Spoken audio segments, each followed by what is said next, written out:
எல்லாருக்கும் வணக்கம்.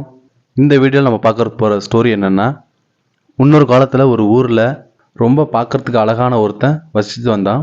அவன் என்ன தான் பார்க்கறதுக்கு அழகாக இருந்தாலும் அவன் ஒரு சரியான முட்டாள். எந்த வேலையும் ஒழுங்காகவே அவன் செய்ய மாட்டான். அவன் ஒரு முட்டாள்னு தெரியாமல் ஒரு பொண்ணு அவனோட அழகில் மயங்கி கல்யாணம் பண்ணிக்கிட்டா. அவனோட முட்டாள்தனத்தால ஏகப்பட்ட தொல்லைகளை அவள் வாழ்க்கையில் அனுபவிச்சுட்டு வந்தா. இப்படி இருந்தாலும் அவனை எப்படியாவது நம்ம திருத்தணும்னு சொல்லி அவன் மனசுக்குள்ள ரொம்ப நாளாவே யோசனை பண்ணிட்டே இருந்தா அந்த பொண்ணு.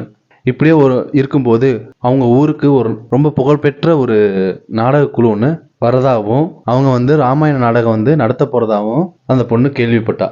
இந்த ராமாயண நாடகத்தை பார்த்தாவது தன்னோட கணவன் திருந்துவான்னு நினைச்சு அந்த பொண்ணு அவனை நாடகம் பார்க்க வைக்கிறதுக்காக அனுப்பி வச்சா.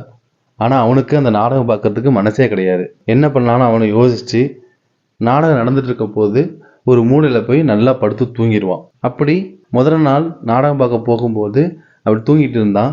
அப்போ கூடியிருந்த எல்லாத்துக்கும் ஒரு பணக்கார ஒருவர் இனிப்பில் கொடுத்துட்டு வந்தார். ஒரு இனிப்பை எடுத்து அவன் தூங்கிட்டு இருந்த அவன் வாயில் போட்டார்.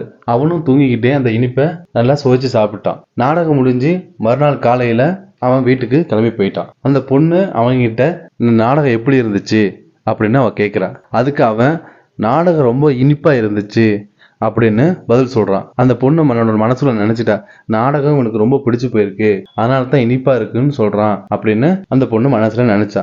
மறுபடியும் அன்னைக்கு நைட்டு அவனை நாடகம் பார்க்க வைக்கிறதுக்காக அவ அனுப்பி வச்சா. அவனும் வழக்கம் போல ஒரு இடத்த தேடி போய் படுத்து நல்லா தூங்கினான். அப்படி அவன் தூங்கிட்டு இருக்கும்போது ஒரு சிறுவன் அவன் மேல உட்காந்து அந்த நாடகத்தை பார்த்துக்கிட்டு இருந்தான். தூக்கத்துல இருந்ததுனால அது அவனுக்கு தெரியவே இல்லை. நாடகம் முடிஞ்சு எல்லாரும் புறப்பட்டு போனாங்க. அவன் மேல உட்காந்த சிறுவனும் கிளம்பி போயிட்டான். ஆனா இவன் எந்திரிக்கும் போது உடம்பெல்லாம் ஒரே வலி.